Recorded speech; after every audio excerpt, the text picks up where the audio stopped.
Ambassador Veltar walked slowly through the clean white corridors of New Geneva Station.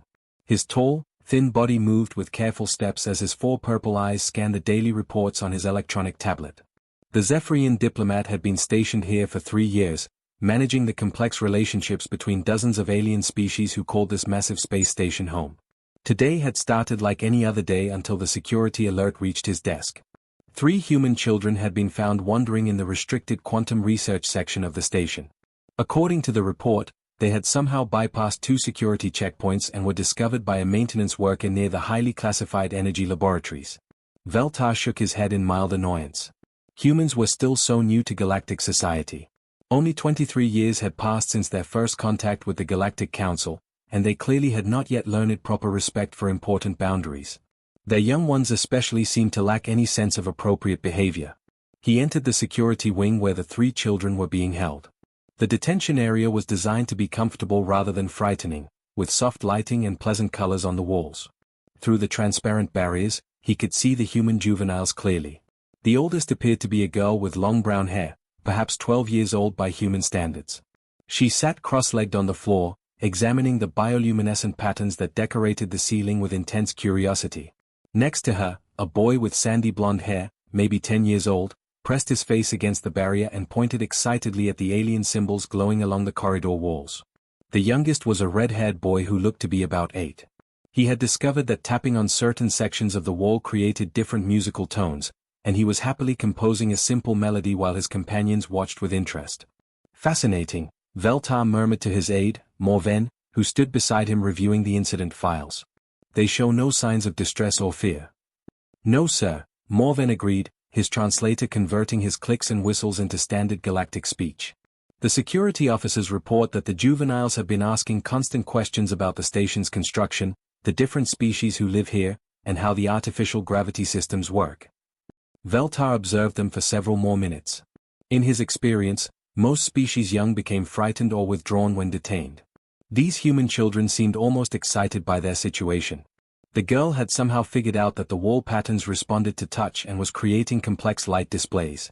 The older boy was practicing phrases in what sounded like 3 different alien languages he had apparently picked up from listening to station announcements. Have their parents been contacted? Veltar asked. Yes sir. Standard Protocol 7.3 has been initiated. The human authorities have 48 hours to retrieve them with proper documentation. Until then, they remain in protective custody. The ambassador nodded approvingly. The Galactic Council had established these procedures for good reason. When juveniles of any species were found in restricted areas, temporary detention ensured their safety while preventing potential diplomatic incidents. It was a simple, civilized solution that had worked smoothly for over 200 years. The smallest boy suddenly noticed Veltar watching and waved enthusiastically, his green eyes bright with curiosity rather than concern. He said something in rapid human speech that the translator rendered as "Hello Mr. Alien. Are those your real eyes or do you wear special glasses? Can you see colors we can't see? How do you blink with 4 eyes?" Veltar found himself oddly charmed by the child's directness. Most species taught their young to show proper respect to authority figures. These humans seemed to have no such inhibitions. "Sir," Morven said, consulting his tablet, "there is one unusual aspect to this situation. The children were not lost or confused when security found them. According to the report, they had somehow accessed restricted computer terminals and were downloading information about quantum field theory." Downloading? Veltar's 4 eyes blinked in surprise. But those systems require advanced mathematical understanding. Surely human juveniles lack such knowledge. The security chief seems equally puzzled. The children claimed they were just curious about how faster-than-light travel works. They apparently managed to break through 3 levels of encryption using what they described as basic logic puzzles. The ambassador stared at the children with new interest. The girl was now drawing complex mathematical equations in the condensation her breath made on the barrier wall. The equations looked remarkably similar to advanced theoretical physics, though surely that was impossible. "Perhaps their species matures more rapidly than our xenobiologists believed," he said finally. "Regardless, they are now safely contained and will be returned to their guardians within the required time frame." A minor diplomatic courtesy, nothing more. As he prepared to leave, the red-haired boy called out again. "Mr. Ambassador. That's what you are, right? We learned about diplomats in school. Are you going to call our parents?" They're probably worried about us. Mom always says the galaxy can be dangerous if you don't know the rules. Veltar paused, struck by the child's casual mention of galactic dangers. Most species shielded their young from such knowledge. But then, humans had achieved interstellar travel remarkably quickly for such a young civilization. Perhaps they approached childhood education differently. Your parents will be contacted through proper channels, he assured them. You will be returned home soon. The children seemed satisfied with this answer and returned to their explorations. As Veltar walked away, he could hear them discussing the structural engineering of the space station and debating whether the artificial gravity used rotating sections or graviton manipulation. Remarkable juveniles, he thought. Almost like miniature adults in their intellectual curiosity. He had no way of knowing that this simple administrative decision would soon trigger the largest military mobilization in human history. The first alarm began screaming at exactly 14 hours and 37 minutes after the children had been detained. Station Commander Yalix was reviewing supply manifests when his communication system erupted with urgent priority signals from the outer sensor network. "Commander," his tactical officer called out, her voice tight with concern, "we have multiple hyperspace signatures detected at the system edge." "Large vessels, sir. Very large." Yalix rushed to the main display screen. What he saw made his 3 hearts skip several beats. Emerging from the swirling blue energy of hyperspace were human warships, their dark hulls bristling with weapons arrays that could reduce planets to glowing dust. But it was not just 1 or 2 ships. It was an entire battle fleet. The lead vessel was enormous, easily twice the size of any ship currently docked at New Geneva Station. Its hull was painted with symbols that Yalix's computer identified as belonging to the Terran Defense Force, humanity's primary military organization. Behind it came cruisers, destroyers, and support vessels in perfect formation, their engines glowing like angry stars. "How many ships?" Yalix asked, his voice barely steady. 37 confirmed contacts, sir. Still counting as more emerge from hyperspace. Ambassador Veltar received the emergency notification while reviewing diplomatic protocols in his quarters. The message was simple but terrifying: human military fleet approaching station. Request immediate communication with detained juveniles. He rushed to the command center, his robes flowing behind him as he tried to make sense of the situation. Through the massive viewing windows, he could see the approaching fleet, their formation perfect and menacing. The largest ship was moving directly toward the station, its weapon systems clearly visible even at this distance. "Open a communication channel," Veltar ordered, his 4 eyes blinking rapidly in confusion. The main screen flickered and displayed the bridge of the human flagship. Standing in the center was a tall human male wearing a dark blue uniform covered with metal insignia. His face was weathered and stern, with gray hair and eyes that seemed to burn with barely controlled anger. Behind him, other humans worked at control stations with military precision. "I am Admiral James Mitchell of the Terran Defense Force," the human announced, his voice cutting through space like a blade. "You are currently holding 3 human children in detention. I am here to retrieve them immediately." Veltar stepped forward, trying to project diplomatic calm despite his racing pulse. "Admiral Mitchell, I am Ambassador Veltar. I believe there has been some misunderstanding. We are simply following Standard Galactic Council Protocol 7.3 regarding—" "I know exactly what protocol you are following," Mitchell interrupted, his cold gaze fixed on the alien diplomat. "What I want to know is why you thought it was acceptable to detain human children without notifying their government first." "But we did notify your authorities," Veltar protested. "Standard procedure allows 48 hours for retrieval with proper documentation. This is routine administrative." The human admiral leaned forward slightly. "Ambassador, let me explain something to you. Those 3 children you have locked away? Their parents contacted our emergency services 16 hours ago. Those parents then contacted our military. Our military contacted our government. Our government contacted me." Around Admiral Mitchell, his crew continued their work with frightening efficiency. Veltar could see weapons targeting displays activating, shield generators powering up, and communication arrays reaching out to coordinate with the other ships in the fleet. "Sir," one of the human officers reported, "Battle Group 7 is in position. All ships report ready status." "Admiral," Veltar said quickly, his voice rising in panic, "surely this response is excessive. They are merely juveniles who wandered into a restricted area. We are treating them well. They are safe and comfortable." Admiral Mitchell's expression did not change.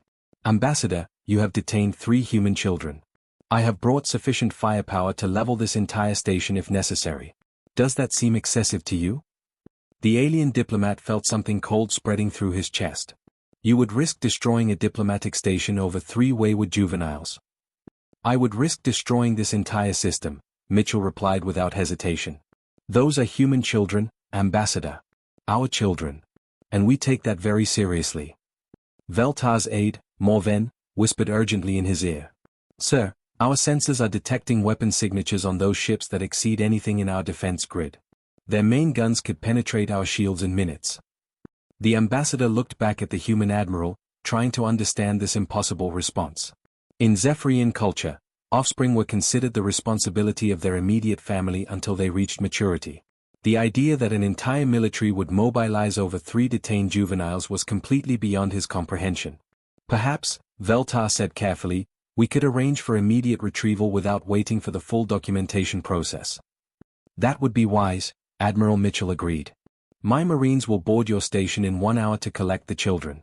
Any delay or complication will be viewed as a hostile act. Marines? Veltar's 4 eyes widened in alarm. Surely that is unnecessary.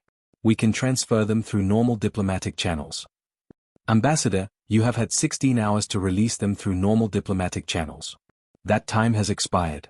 My Marines will board your station, retrieve our children, and ensure they receive proper medical evaluation. This is not negotiable. The communication screen went dark, leaving Veltar staring at his own reflection in the black display. Around him, station personnel worked frantically to prepare for the arrival of human military forces. Through the viewing windows, the human fleet maintained its perfect formation, weapons trained on the station like predators waiting for the slightest excuse to strike. Veltar finally understood that he had made a terrible mistake, though he still could not comprehend exactly what he had done wrong. The diplomatic conference room had never felt so small and dangerous. Ambassador Veltar sat across a polished metal table from 3 humans who seemed to radiate barely controlled violence despite their calm expressions. Admiral Mitchell occupied the center chair, his uniform crisp and his eyes like chips of ice. To his left sat Dr. Rebecca Stone, a woman with short gray hair who had been introduced as the chief human diplomat for this sector. On his right was Colonel Diana Hayes, whose scarred hands rested motionless on the table but somehow suggested she could kill everyone in the room within seconds. Station security had positioned themselves around the room's edges, but Veltar noticed they seemed more nervous about the humans than protective of him. The 3 human military officers had arrived precisely on schedule, their shuttle docking with mechanical precision while the massive fleet waited in orbit like sleeping dragons. Ambassador, Dr. Stone began, her voice professionally pleasant, I think we need to have a conversation about cultural differences. Veltar adjusted his ceremonial robes, trying to project diplomatic composure while his 4 hearts hammered against his chest. I certainly hope we can resolve this misunderstanding. Your military response to a routine administrative matter has been quite overwhelming. Dr. Stone exchanged a brief glance with Admiral Mitchell. Let me ask you something, Ambassador. In your species, how do adults typically respond when juveniles are threatened? Threatened? Veltar blinked his 4 eyes in confusion. The human juveniles were not threatened. They were safely detained according to standard protocols. They received proper nutrition, comfortable accommodations, and were monitored by medical personnel. But they were separated from their families and locked away, Colonel Hayes said quietly. Her voice was soft, but something in her tone made Veltar's skin crawl with instinctive fear. Well, yes, but that is normal procedure when juveniles violate restricted area protocols. Most civilized species understand this necessity. Dr. Stone activated a holographic display that showed images of Earth from space. Ambassador, let me tell you about human history. For millions of years, our species survived on a hostile world filled with predators. Creatures that specifically hunted our young because children were easier targets. The display shifted to show ancient human settlements, with adults forming protective circles around smaller figures. Every human alive today is descended from adults who were willing to die to protect their children. Not just their own children, but any children in their community. Veltar studied the images with growing unease. This seems primitive. Perhaps, Admiral Mitchell said, speaking for the first time since entering the room. But it kept us alive long enough to reach the stars. And those instincts didn't disappear when we developed space travel. The holographic display changed again, showing human military formations throughout history. Every major war humanity has ever fought, Dr. Stone continued, Every revolution, every desperate last stand, ultimately came down to one simple motivation: protecting the next generation. You fight for territory, Veltar protested. For resources, for political power. All species do this. We fight for those things because they help us protect our children, Colonel Hayes corrected. Territory means safe places for them to grow. Resources mean they won't starve. Political power means we can make laws that keep them safe. Dr. Stone leaned forward slightly. Ambassador, when you detained those 3 children, you didn't just break protocol from our perspective. You triggered millions of years of evolutionary programming. Every human who learned about this situation had the same basic response: get our children back, eliminate the threat, make sure it never happens again. Veltar felt something cold settling in his stomach. But surely rational thought overrides such primitive instincts. Admiral Mitchell smiled, but there was no warmth in the expression. Rational thought told us to bring 37 warships instead of the 200 we originally planned. 200. Veltar's voice cracked slightly. The full Terra Defense Force consists of over 600 ships, Dr. Stone explained calmly. When word spread through our communication networks that human children were being held by aliens, every single crew volunteered for this mission. We had to turn people away. The holographic display now showed news broadcasts from Earth and the various human colonies. Crowds of people filled public spaces, holding signs demanding the children's return. The signs were written in dozens of human languages, but the angry expressions were universal. Your people seem quite emotional about this, Veltar observed. Emotional? Colonel Hayes repeated. Ambassador, those 3 children represent everything we hope to accomplish in the galaxy. Every human family that left Earth did so believing their children would have better lives among the stars. When you locked them up, you threatened that dream for every human alive. Dr. Stone manipulated the holographic controls, showing footage of human colonies on distant worlds. We have 63 settled planets now, Ambassador. 5 billion humans living their lives, raising their families, building new societies.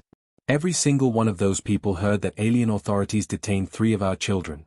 Every single one of them wanted to know what we were going to do about it. This is what we're doing about it, Admiral Mitchell said quietly. This is us being reasonable and diplomatic. The alternative would have been much worse. Veltar stared at the 3 humans, finally beginning to understand the magnitude of his mistake. I had no idea that your species would react so strongly to standard detention procedures. Now you do, Dr. Stone said. The question is, what are we going to do to make sure this never happens again? The ambassador looked at the holographic displays still showing angry human crowds and military formations. He was beginning to realize that he had not just detained 3 curious children. He had accidentally declared war on an entire species' most sacred values. And somehow, he needed to find a way to make this right.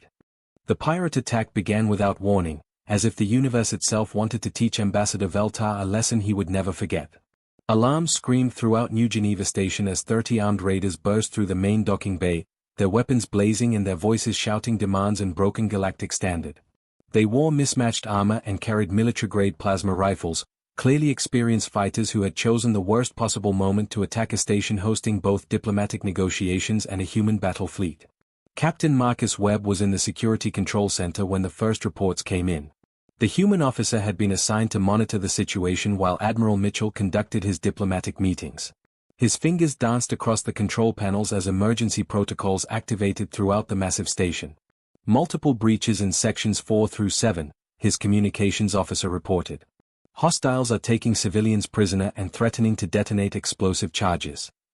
Through the security monitors, Webb could see the chaos unfolding.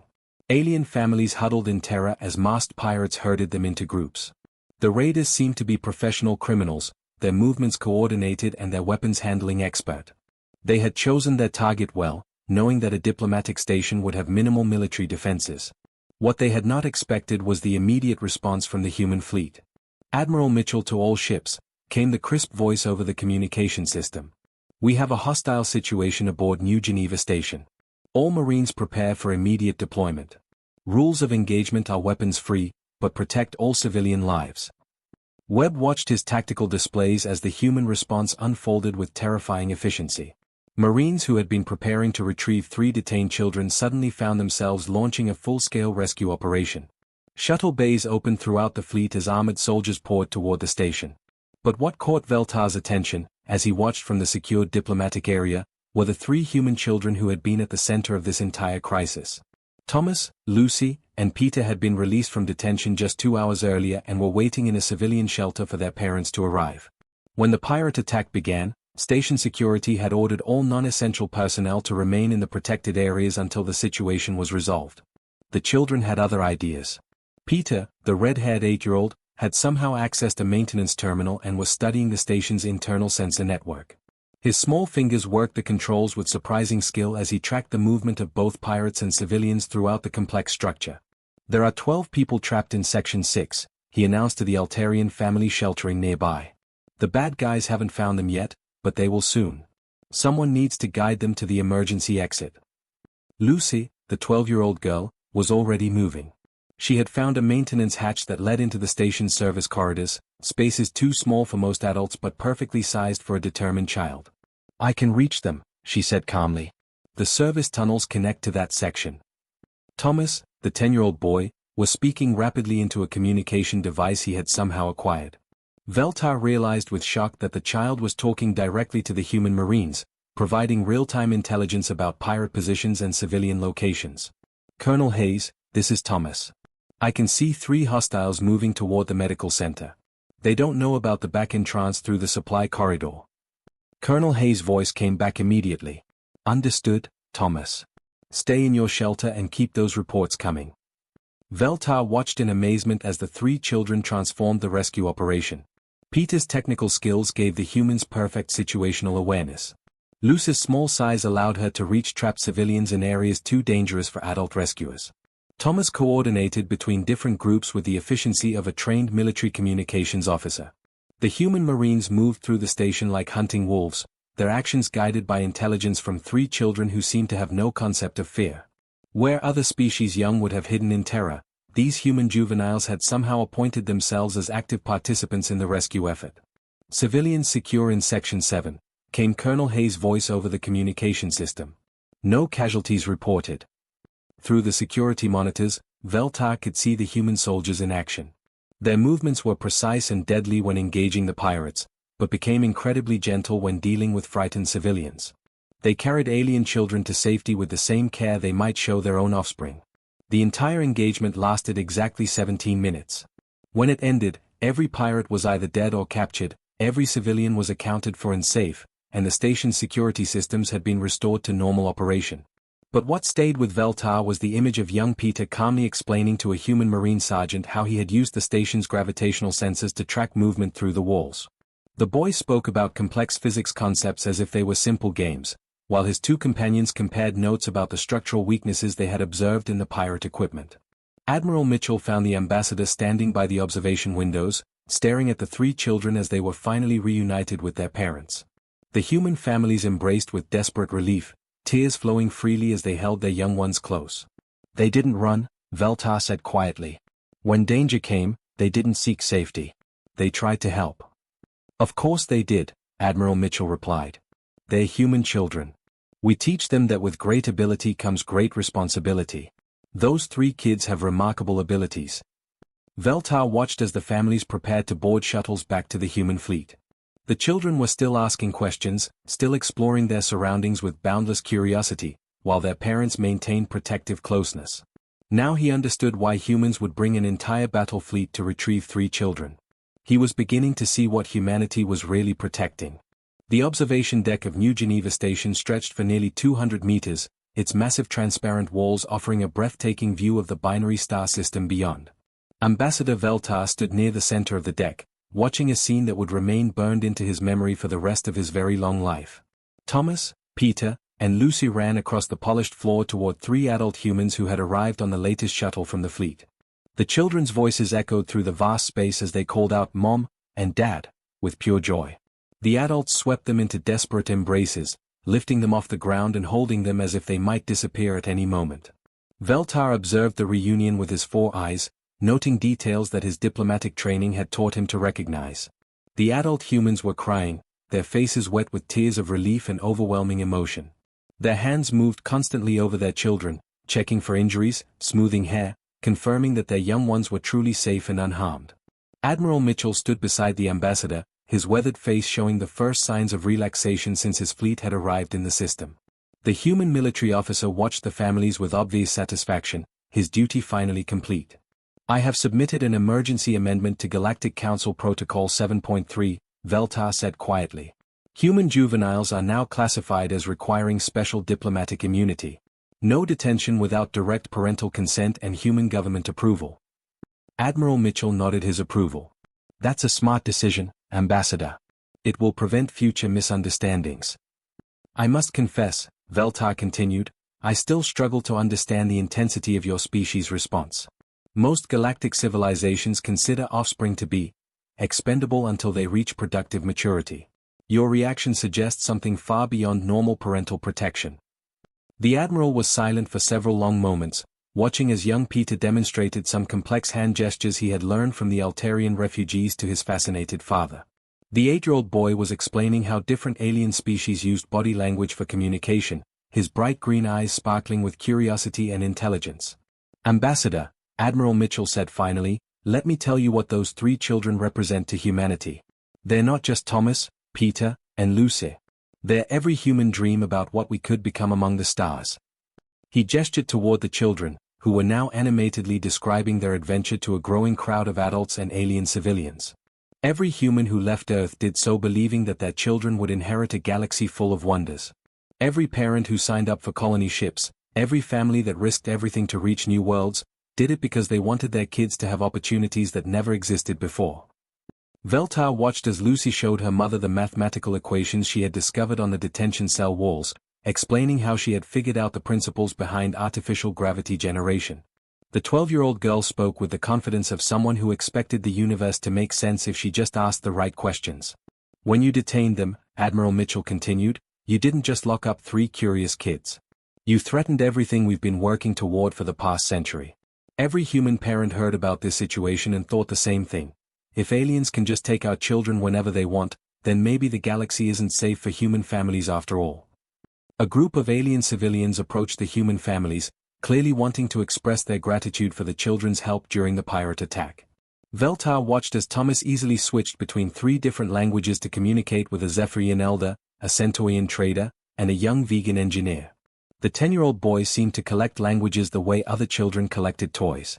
Your species learns remarkably quickly, Veltar observed. These juveniles display intellectual capabilities that many adult civilizations would envy. They do, Admiral Mitchell agreed with obvious pride. But that's not why we protect them so fiercely.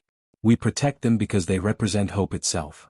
Every time a human child asks a question about how the universe works, every time they figure out a new solution to an old problem, every time they make friends with someone from a different species, they're building the future we all dream about. Dr. Rebecca Stone approached from across the deck, having finished her final diplomatic meetings with station officials. She carried a tablet containing the revised protocols that would govern future interactions between human children and galactic authorities. All documentation is complete, she reported to Admiral Mitchell. The Galactic Council has agreed to implement new safeguards for all human juveniles traveling in Council space. Good, the Admiral replied. What about compensation for the families? The Council has agreed to provide educational scholarships for all 3 children, full access to any galactic institutions they wish to study at, and formal apologies from the relevant diplomatic authorities. Veltar listened to this conversation with growing amazement. Even after demonstrating overwhelming military superiority, the humans were focused on ensuring positive outcomes for their children rather than extracting punishment from those who had wronged them. Young Peter broke away from his family and ran over to where the 3 adults were standing. He looked up at Veltar with those bright green eyes and smiled broadly.